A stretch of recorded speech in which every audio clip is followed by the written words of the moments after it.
শেখ কামাল, শেখ জামাল, এমনকি শিশুপুত্র শেখ রাসেল সহ উপস্থিত পরিবারের অন্যান্য সদস্যদেরও।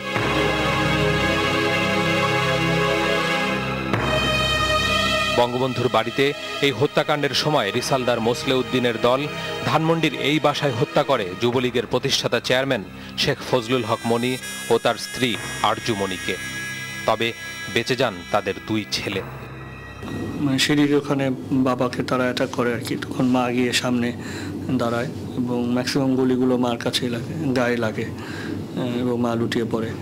তো তারপরে তারা আবার গুলি করতে করতে চলে যায়। তো এই সময় আমরা তো ছোট বিছানায় ঘুমানো ছিলাম, আমি আর আমার বড় ভাই, আমরা জেগে পড়ি এবং চিৎকার করে কান্নাকাটি আরম্ভ করি।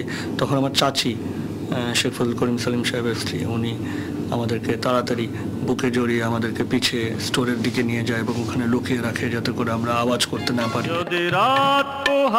তার মতোই বঙ্গবন্ধু পরিবারের বেঁচে যাওয়া অন্য সদস্যরা ৩৫টি বছর ধরে বয়ে বেড়াচ্ছেন স্বজন হারানোর মর্মবেদনা। আর দেশ বঙ্গবন্ধু মরে না। হোজাইর ইবনে ওমর, এনটিভি নিউজ, ঢাকা।